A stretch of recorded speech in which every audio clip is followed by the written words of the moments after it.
Hello, and welcome to Sobercast, where we provide AA speaker meetings and workshops in podcast format. We're an ad-free podcast, and if you enjoy listening, please help us be self-supporting by visiting Sobercast.com, look for the donate link, and drop $1 or $2 into our virtual basket. We hope you enjoy the podcast. Have a great day.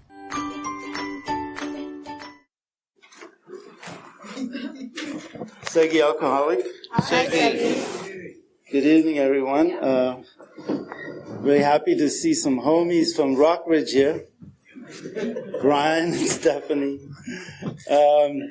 So I'm originally from South Africa, and I grew up in a community where there's a lot of alcoholism, and in fact, my uncles, I saw two effects of alcohol on my immediate relatives. I had uncles who got very violent and beat my aunties, and then I had one uncle who got very gentle, and so I grew up with that atmosphere. I had a high school teacher who would, my first year in high school, I was 14, this teacher would show up, busted lips, eyebrows, a math teacher. And he came out number 2 in the country in a spelling bee, like they have spelling bee, they have math contests. He would be, that's the one contest we could compete with white people, because we were all separate, during apartheid. And he would be number 2 in the country. He was like a genius, but he would come drunk. And they never fired him because he was so good. If he could stand up and hold the chalk on the board, and all his students did well. So anyway, and so to fast forward, I was introduced to alcohol in England, and had a cousin who introduced me to Guinness and Plowman's Lunch in the pubs in London. And that cousin of mine died at 50 years old from alcoholism. And so I started my drinking at 12th and Broadway, and my drink of choice was called Colt 45. And Stephanie's heard all my Colt stories, which I can't go into today. But so I came to Rockridge Fellowship kicking and screaming. I did not want to be condemned to being an alcoholic, because I grew up in a community that looked at alcohol as in a moral, with a moral attitude towards it, moralistic, and but I was proud of who I was as growing up among people with, in a respected family and so on. So I had, incomprehensible demoralization, which led to depression, and I was drinking alone in my office, day after day, month after month, year after year. And when and I was somehow managing it, when the sheriff put a lock on the door, that was my first wake-up call that I was not managing right. So anyway, and so when I walked into Rockridge, they talked to me about alcoholism being a disease, and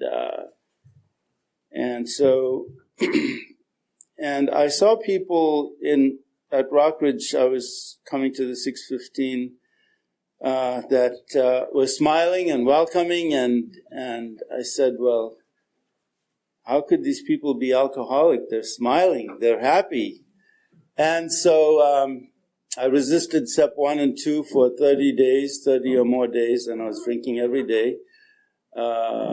And so when I finally turned myself over to the fellowship, which was my higher power, I started the sobriety on April 13th, 2013. And so I have a little over 3 years. And the other thing that I was talked to about was hungry, angry, lonely, and tired. And I had that recipe down. But I didn't, and I I didn't put the words together, the incomprehensible demoralization, but I lived with that for years and years and years. So now I go to, I also resisted getting a sponsor. That was another thing that I because I felt like, well, I should be able to do this alone and, on my own, but I couldn't. So I got a sponsor. I go to, meetings almost every day. I did the 90 and 90, and after 60 days, I was at many, many meetings with Stephanie, the 615 meetings. It's called the Attitude Adjustment Meeting. If any of you want to try it out, you should come. So now I go to almost a meeting a day. I do a meditation meeting at 7:40 at Rockridge, like 3 or 4 days a week. And I have 2 weeks left in this country, and I'm so thrilled that I'll be going back to South Africa on the 31st of May, sober. And there's a ton of meetings there in Durban. We Googled AA, and so I'll be learning about some of the AA meetings there. So, 5 minutes? Okay. I should say that, I'm of the atheist agnostic variety, and I did not get turned off by, reference to God in our literature and the 12 steps. And I mentioned a few minutes ago that, the fellowship became a higher power, and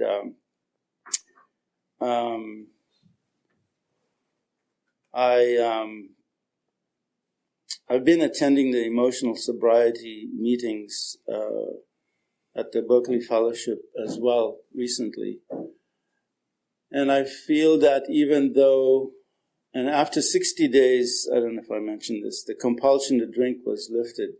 And that was the first gift I got from AA.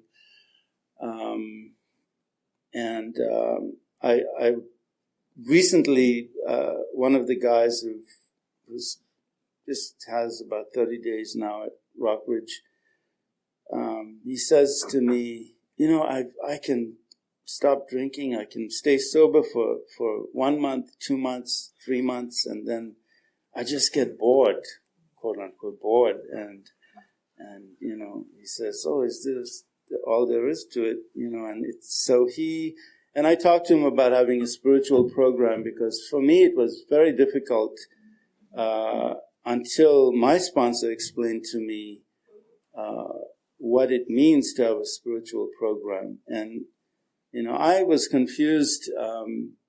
For a long time I thought spirituality was a subset of religion, and it's not necessarily the case. For me, spirituality is just relationships with other people. And I found in AA that, coming from a country with institutionalized racism, the apartheid, I grew up there until I was 23 years old. And I cannot find another arena other than the AA fellowship where these barriers are broken down. The racism, and economic classes in generally in society. This is the greatest equalizer that I've come across. And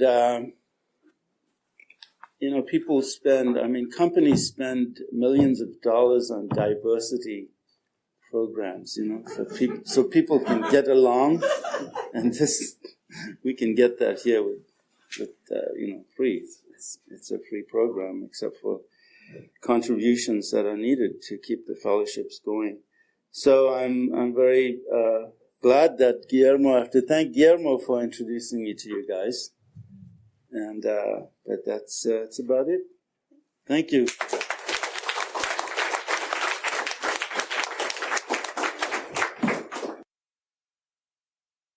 Can you guys hear me? Does that work? Hi, you guys. I'm Lindsay. I'm an alcoholic. Hi, Lindsay. And whew, I'm nervous. It's always an interesting time in one's life when somebody gets called to do something like this, right? I'm nervous because, man, I'm having a really hard time in my life, right? I'm going through a real rupture in my life, in my health, my business, my relationships, and I'm having a hard time. And, of course, that's when AA calls on me, right? AA is what saves my life, right? So it's good to be here, and thanks for asking. My sobriety date is September 22nd, 2001. I got sober when I was 22. And if you're new, my story, I drank a lot when I was young. I'm going to talk about going to high school and drinking. And if you're new and you're in this meeting, my best advice for you is to listen to what the similarities are. I remember the first time I got that, I was at a young person's meeting, and we were all like 22 or 23 in the meeting, and there was this old guy who was probably like 58. And at the end of the meeting, we're all holding hands, and he's like, I could never get sober. I've lost everything, and I have not much to go. And we're all sitting around going, oh my God, I got my whole life to go. I can't get sober. You know, it's like whatever the excuse is to not get sober, we're going to use it. Too young, too old, too whatever. You know, that's what this alcoholic mind does, you know. So I started drinking when I was about 12 years old. I grew up in Berkeley, and I got sent to live in Agoura Hills in Southern California. And I moved to Agoura Hills where every lawn was the same, every hair was the same. They were like frilly little, shorts with flowers around them. And I was not them at all. And so I found alcohol immediately. And what happened when I was younger, what happened when I was drinking when I was younger is it was fun. Rage came out. It was time to get this party fucking started, It was I look at these 12-year-olds now and I'm like, what the fuck? They are babies. But I thought I was tough. I can remember the first night, going up on the hills with some boys, sneaking out of the house and throwing up and ending up in my bed of throw up and wanting to do it again. I think the second night I got caught, right? There's always consequences in my drinking from the very, very, very get-go, right?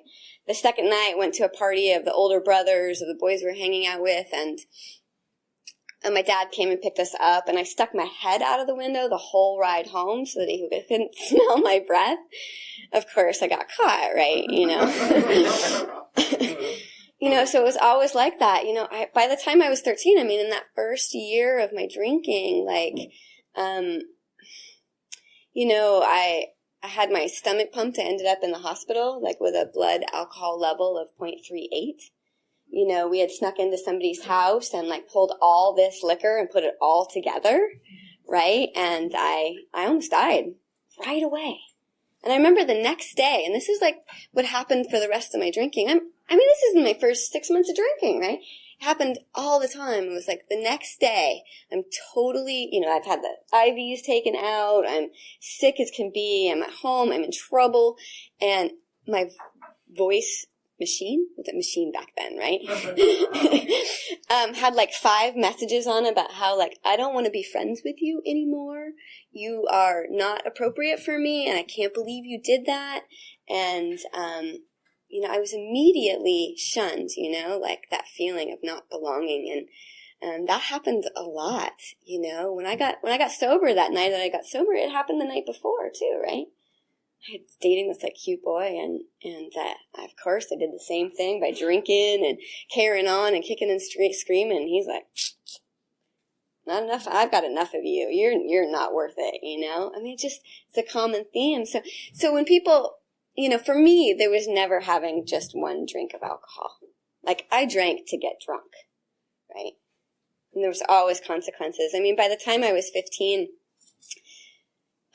Let's see what happened. By the time I was 15, I had shaved my head into a mohawk. I had gotten sent to 2 boarding schools, got kicked out of 1. I'd been in 4 rehabs, They had taken away my shoelaces.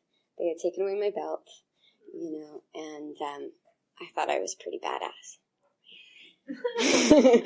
Every different rehab or every different place that I got sent to was another notch in my belt. I remember going to my first one and I was like, cool, I get to learn how to study up to be this cool alcoholic, right? I was such a chameleon back then, so uncomfortable in my skin that I would go to rehab and I knew I'd never see the people again. So I could steal somebody's stories, or steal their laugh or their music or the way they talked or, it's I was just picking up on what other people, because I didn't know how to be. I didn't like who I was, so that those first years of my drinking, it was so much fun. There was so much rage. We did tagging and, breaking into places and stealing, and every time it was just more, it was just this good feeling, this rage, and my drinking wasn't always like that. That's why it's my drinking changed along the way, and there's a couple of pivotal moments in my drinking.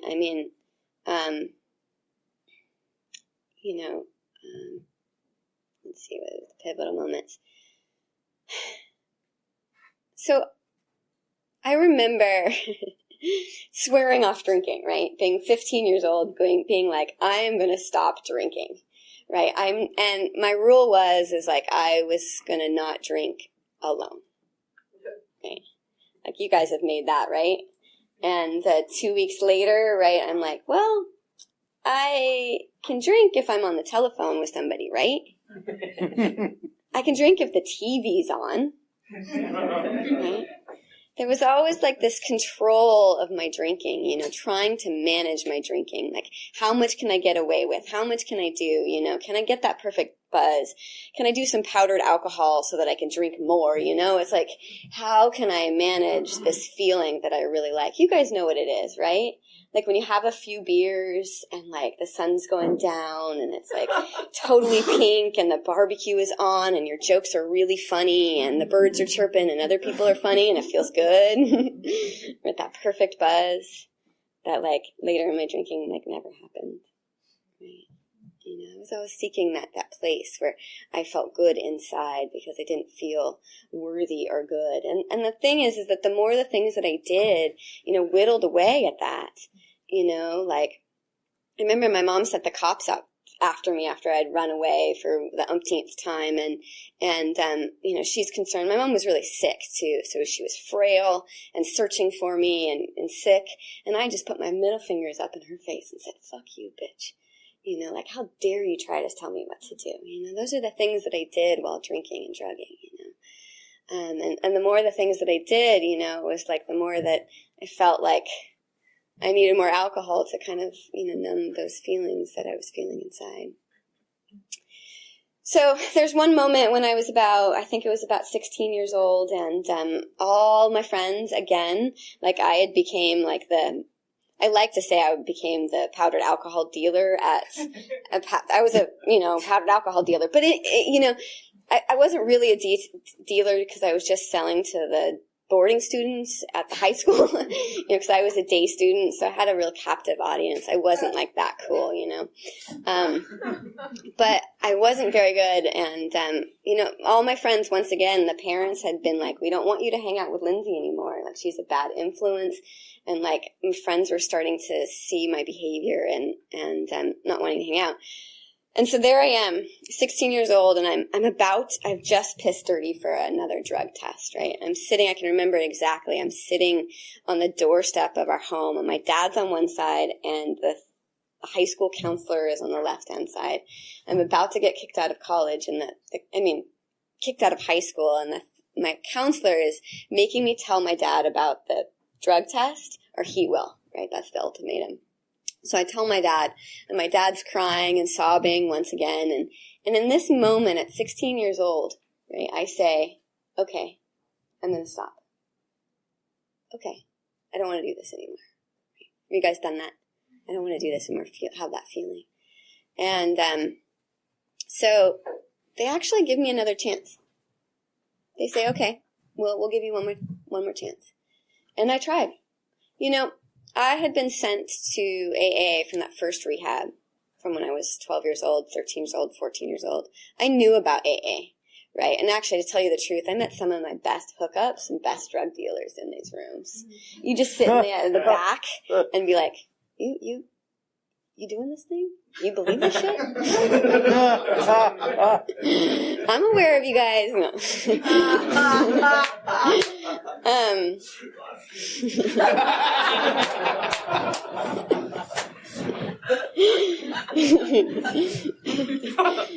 So I knew of AA, right? And at 16 years old, I said, okay, I'm going to get sober. And they said, okay, I'll give you one more chance. And they patted me on the back and sent me on my way to a few AA meetings, right? And I'll tell you, that 6 months that I stayed sober, that year of being 16 years old and sober, was one of my worst years of my life, right? Like, I remember walking home from school, and it was a rural town I lived in at the time. It was Ojai in Southern California. I walked down the road, and a car would come, and I jumped in the bushes because I was totally too scared for them to see who I was or what I was doing. Like, I was worried it was somebody at school, you know, but the sensitivity of being sober and what it was like was way too much for me, you know. And after all of these consequences of my drinking, the rehabs, of the bad behavior, the consequences, when I was 18 years old, do you know my dad poured me a glass of champagne to celebrate my 18th birthday? I mean, my dad is an educated man. He's a professor of law. He's a good man. I came from a good family, right? And he just had no idea. Neither did I. But he had no idea that I have this disease of alcoholism, that I need a solution to life to live sober. They all didn't know that. The principal that gave me another chance, the counselor, my dad, you know, they didn't know that I couldn't have one drink. They didn't know that I had this phenomenon of craving, this allergy of alcohol, that once I had one, I was going to get drunk. You know, they had no idea. You know, so that 6 months was one of the worst years of my life, and I didn't stay sober very long, right? Because what am I going to do? I'm going to go back and get drunk because I have no way of dealing with life on life's terms, of being Lindsay in her body, you know. And I went back to drinking and drugging, and this is where it kind of gets bad, right? That my drinking, like this rage didn't come out anymore. Right? There was no more anger. It was just sadness and misery. You know, like I couldn't get drunk enough. Like I didn't even know if I was going to get drunk or get smashed. Like there was no relative of what was going to happen when I was drinking, you know, and I would get drunk and just this sadness would come out. I would start crying and kicking and screaming and carrying on and getting in fights over politics and, you know, stupid stuff. And, you know, I went to university, you know, the last place. I mean, I was going to go like off with some hippie dread guy and follow the fish, you know, cause Jerry was dead and, my parents, forced me, and I took the last remaining college that accepted me and, went off to university, where things got really bad. Started hanging out with the baseball team and, they taught me about a beer wall. And so I had my whole dorm room covered in beer labels that I was really proud of, and had a balcony with piles of the bottles that you drink, you know, because we would change them for money. And, you know, I got caught so many times. I got minor possession. I started getting in trouble with the law, you know, getting into bad situations with men, and almost got kicked out of the university again. And I had to go to AA. I got sent, you know, once again. I had to have this court papers, go to this fucking thing called Alcoholics Anonymous, you know. I hated you guys. I really did. I thought you guys were a bunch of losers that didn't know how to control your drinking, you know.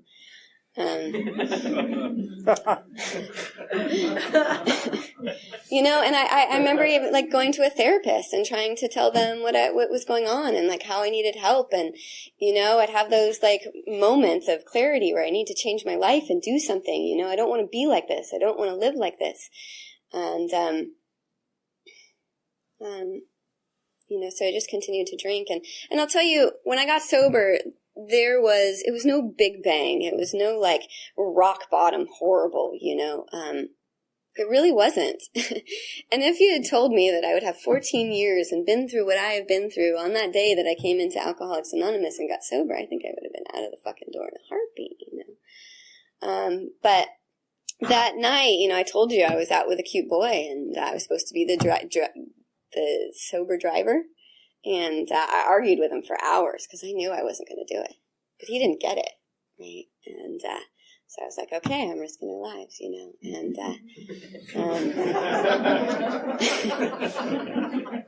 I love it when you guys laugh. It makes me feel so good.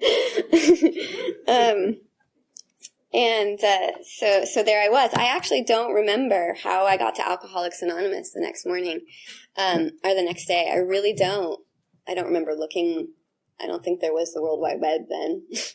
I don't know. But I don't remember, looking, figuring it out. I just remember going, and it was the first time. I mean, I'd been to AA, so many times, and I don't know why I spoke at this meeting, but I rose my hand and I told them what happened with the boy the night before. And they just nodded and, kept going around the room. And I'm like, and that was my first day, and I think that I just went because I was kind of lonely, and alcohol wasn't working, and I didn't have any friends, I was drinking alone, and I went just because I was lonely. But I stayed, and I stayed sober. And I'll tell you, I didn't do this Alcoholics Anonymous thing perfectly. You don't have to do it perfectly to stay sober, but I'll tell you, there's a moment in my sobriety where shit got good, and that's because I did what you guys suggested. So I didn't do that the first year of my sobriety, because remember, I wasn't really officially here, right? I was sober, and I spent the next year sitting in the back of the room. This time I was living in San Francisco, and I was sitting in the back of the room, and I wasn't going to the same meeting twice. Because there's a lot of meetings in San Francisco, right? You can go to 100 and never go to the same one twice. And I didn't want to touch you. I didn't want to hold your hand. I didn't want to say the Lord's Prayer. I hated God. I mean, I knew there wasn't a God, It's but I didn't want to be feeling the way that I was feeling again. So I white-knuckled it. And let me tell you again, that year, that first year of my sobriety, second worst year of my life. Because I had no alcohol. I had nothing to cope with how it was to be inside Lindsay Miller. When I was drinking, when I got sober, I had a house with furniture and roommates, right? I got sober, and I was living in the basement out of a suitcase. And the futon I had bought, I had this big old box that I put over the windows so that you couldn't see inside. Because that's what it was like sober. That's how raw I was again. I had nothing to cope, to deal with this. And the anxiety and the hopelessness and the day-to-day, wake up and I want to fucking die. Okay? There's hope in Alcoholics Anonymous. There really is. We don't have to wake up and feel that way anymore. I don't wake up. I'm going through the worst rupture of my life, and I don't wake up and I don't want to die. There's hope for me today. There's hope for you today. And, so don't do what I did, okay? I got a sponsor in a different town, right? I was working up in Napa, so I got my sponsor up in Napa while I was living in San Francisco. I met her for lunch, right? It didn't work any of the steps, right? Oh my goodness. So things just got gradually worse. And I once again, I can remember the day. Some boyfriend had broken up with me. My world was coming apart, and I sat in that meeting of Alcoholics Anonymous and cried, and actually spoke again.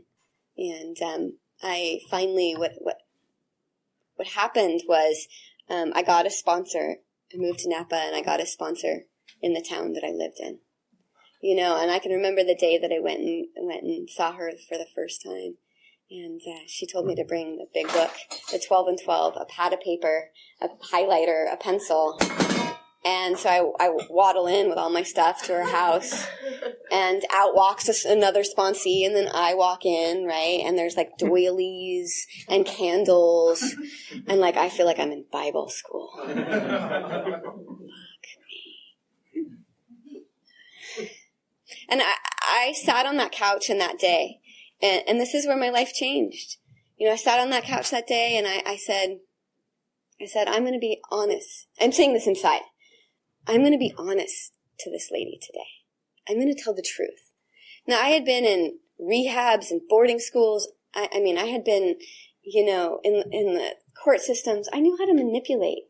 I knew how to get people to tell me about them so that I could manipulate the situation later or get you to like me or whatever. And that day I said, I'm not going to do that.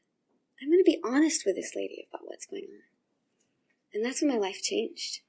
I had never been honest before, So the first thing that I tell her, right, is I don't really think I'm an alcoholic. I really didn't. There was just these bunch of, I knew there was a problem, right? Consequences every time that I drank. But I was 22. And I could actually go a couple weeks without drinking, right? I didn't go drunk and go on sprees forever like everybody talked about, or the old fogies talked about in meetings, right? I could go periods of time. And she was so patient with me, right? She talked to me a lot about that. And she told me that there's two kinds of alcoholics. One who, once they start drinking, they can't stop, who go, 6 months, a year and can't stop drinking. And then there's the other kind, right? You guys know what this is. The second kind, when you take a sip of alcohol, you have this feeling that you want another? Oh, yes. Now that I could relate to, right? I never wanted one drink. Once I had one drink, we were having two, and then we were having three. There's this rise of anticipation for more, right? It happened tonight. I had a donut. I wanted another, right? That desire for more. Man, I thought about that donut all day long, too. I am still an alcoholic. But that I could understand, right? I could understand, and the words started making sense, that was a phenomenon of craving. That's what craving was, that desire for more. Or when there wasn't any, I had this obsession where I would think about how I could get more. Now that I knew, right? I spent a lot of time trying to get more. And so I was well on my way, and I told her many things. The next thing that I had to get over was I definitely didn't believe in God. I was a spitfire atheist. I actually knew that there wasn't a God. Just look at my past. There wouldn't be any God, if you had a past like mine, and so she, just like you, talked about, well, is your way working? And I said, no. She says, well, do you think that there might be a solution here in Alcoholics Anonymous? And I was like, yeah. And she said, well, do you think it might work for you? And I said, maybe. That was actually the scary part, was I actually really didn't think that it was going to work for me. It would work for you, it would work for you and you and you. But I was a piece of shit. That was pretty scary, that this was the last place to go and it might not work for me. Right? Because now I'm starting to want it. Right? I'm starting to want this thing of Alcoholics Anonymous. I'm starting to desire the joy that you guys have in your eyes. And now I'm scared that it's not going to work for me, And thank God for this woman, because it was her belief that it would work for me, that allowed me to stay here and stay sober and keep in this thing of Alcoholics Anonymous. So you don't have to believe in God to be here. Just have to believe that there might be a solution.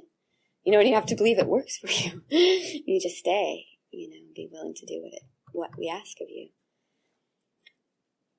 So at this time, I start living in a sober living home, right, with 10, 15 other alcoholics. I'm starting to work the steps.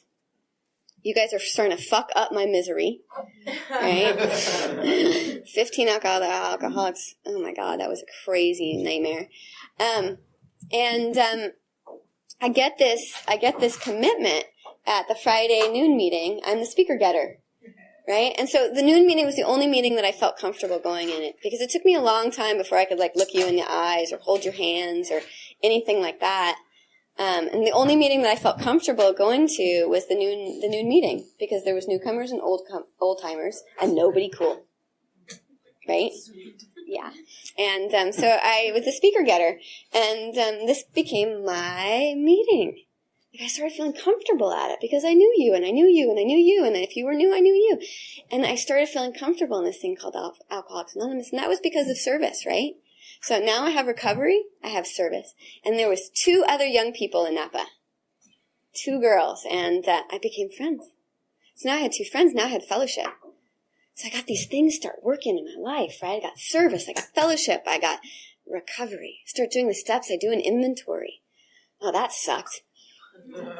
But I got it off my back, right? And now I knew what you guys were talking about, and I was a part of this thing, right? I wasn't an outsider. I mean, when I first got sober that first year, like, I stole the big book from the Alano Club and read it in my basement because I was too embarrassed to tell you that I didn't know what I was doing or tell you that I didn't have a book, right? So now I'm a part of. I'm doing the 4-step, going to dances. Oh my God, my first dance. It was a nightmare. These 2 girls ditched me to go to Taco Bell, and I stood against the wall like a wallflower, like scared shitless. I did not talk to them the whole ride home. Right? I think we didn't talk for weeks. My 2 friends, sober friends. So the next dance that we have, like, I have a commitment. I am like the ticket giver, and that dance isn't so bad. That dance is kind of fun. And then the next dance, I'm like the DJ host chick. And I'm owning this dance. I'm feeling comfortable. I'm starting to get into it, and we start forming this thing called YPAW in Napa, right? We start getting into young people and going out and going to other young people, and I'm starting to feel comfortable. I went on a date, I danced. I started to do the deal and feeling a little comfortable. I bought a pizza all myself. I had such a hard time with that. Like, I had no idea what the toppings should be. And then I start doing the steps, and start doing the amends, and that's really when shit changed for me, right? I made amends to my parents, made amends to my dad. I remember one of my amends, I gave my amends, and she was like, Lindsay, I just remember when your lightness just went away and darkness just fell over, and I walked away from these amends like throwing away bits and pieces of garbage, right, of all the things that I had done bad. Now, I'd been scared of doing those amends. Now, we take amends seriously here. You don't rush out and do them, right? We had to talk through every single one, right? Like, should I make amends? Do I need to make amends? What is harm? Did I cause harm? What does it mean? And then to learn that all I had to do was say, I'm sorry. I mean, to say that I was wrong. Like, how can I make it right? Those vocabularies, I had no idea how to do that. It's so simple. That was wrong of me. I didn't treat you with the integrity and dignity you deserved. Is there anything I can do to make up for you? Wow, that is, like, somehow I miss growing up, and I started throwing away garbage off, out of Lindsay, and I started getting to know who I was. And, I remember my first spiritual experience. Well, the first one was I actually held hands with you. That was a big spiritual experience, right? But my second spiritual experience was, I remember driving home from a meeting, and I'm driving in the car, and I got the windows rolled down, and it's like this pink moment, and it's beautiful, and the music's on, the birds are chirping, and like, it's just a moment of peace. It's just like, nothing's wrong here. It's okay. And then it's gone, right? But it lasted just a second. A little bit of relief from the craziness of being Lindsay. And, thank goodness for that part in the big book. It talks about it in the back that there's no burning bushes for everybody. There's just small spiritual experiences of varying, I forget the line, but of different degrees, because that was my way of growing up in Alcoholics Anonymous, is these little personality changes that were totally sufficient to, like, revolutionary my whole existence, So, man, I can't say that those 3 things have had to continue in my whole sobriety: service, unity, and recovery. I've needed all of those things to stay sober. And that's where, like, the joy has sung. Right? Like, when I'm sponsoring people, I'm in service, I'm, doing recovery, and, You know, you know, my life has taken me so many places. I remember at 3 years sober, you know, like I went skipping off. I got the dream, the photojournalist dream of my life, you know, to go to Arizona and work for the Arizona Daily Star and be a photographer and cover the border, you know, and I got to do that, you know, and I got to do that sober with God, you know, skipping hand in hand as I was going, you know, like shit got good. You know, and then I got to Tucson.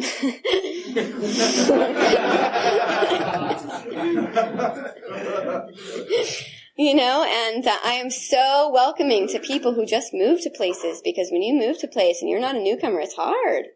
You know, it's hard, you know. And people say the newcomer is the most important person in the meeting, but so are the fucking visitors, man. You know? And we got really into young people, and I could have a lot of service things that I'd like to talk about, but there were so many things, and this one in particular, I remember, well, let me skip that one. I don't have much time. At 5 years sobriety, right? You know, like I said, like things got really good, and at 5 years of sobriety, like things stopped working, right? Shit got bad. Like I kind of wanted to blow my brains out. You know, I was really into young people, and young people is the coolest place to be. I can't tell you, like young people have saved my life. And, but at 5 years of sobriety, you know, shit went down in young people. And, because my higher power had become you guys. Because that's what I was willing to open the door to be, was that this group of alcoholics was my higher power. And in 5 years sober, you guys let me down. Rightly so, you're a group of drunks, right? But my higher power had to grow. And at 5 years sober, things, that rough time where I wanted to blow my brains out was because I had to open that door wider. It had to be bigger. And, thank you. And I actually had to, you know, leave the meetings that I was going to and start going to different meetings. I had to grow up in a different way. I had to trust in a higher power and not people. You know, I think that's what's happening for me today too.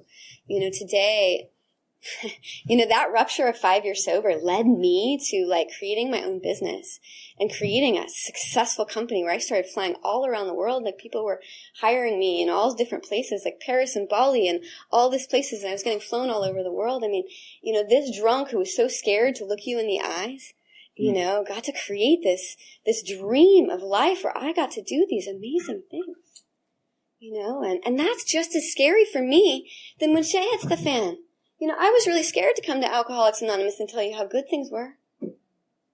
Things got good because of you, because you guys have taught me, you know, how to show up, how to suit up, how to write a checkbook, how to be responsible, how to do the things that I'm going to say that I'm going to do. You guys taught me all of that. You know, and then this season of my life, you know, I got really sick. My body gave out on me.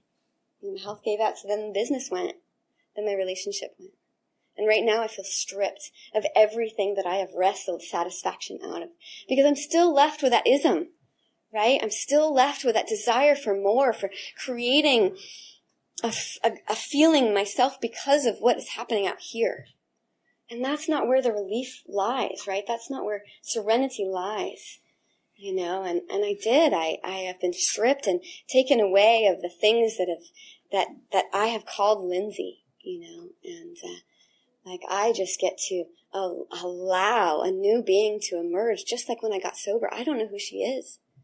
You know, I can't domineer my life anymore. I can't go out there and force and make money. I can't, you know, I can't do those things anymore. It's like a new way of being, you know. And so I come to Alcoholics Anonymous because you guys teach me how to do that, how to surrender the things that aren't working.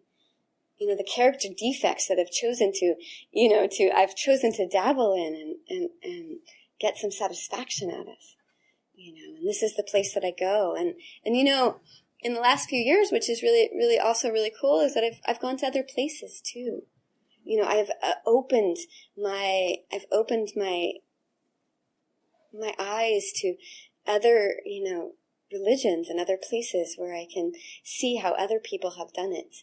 You know, I used to have such judgment of them. You know, like in Alcoholics Anonymous, we have it. Like I used to think that we were like, had it better than everybody else, you know, and that's been stripped away too, you know. I get to see, how do you do it? How have you done, your life and never picked up alcohol? How do you do that? And, so my relationship with myself, my relationship with my higher power, my relationship to forgiveness is all, changing and growing. And today, even though this morning I was crying for 45 minutes, it's like I'm saying yes to it. There's richness in this. I know that there's more on the other side because I've seen it in my past and in my being and in my own story, and sharing it tonight, that this rupture, this time in our lives where everything falls apart. There was this poster in the Alana Club where I got sober. And I used to love it because I would sit there, in the back and cry. And it was this twig that was hanging over hanging over a cliff. And there was a kitty hanging over it, clawing, hanging in there. And on the top of the thing, it said, "Hang in there, baby." And that got me through, just hang in there. And that's what I feel like. I'm just hanging on to sobriety, just hanging here, just one day at a time, being in today, one step at a time. So anyway, that's enough out of me. Thank you.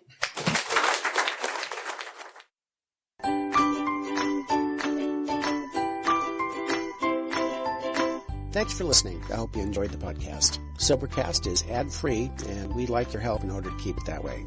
So if you'd like to help us be self-supporting by pledging $1 or $2 a month, visit Sobercast.com and look for the donate links. Thank you very much.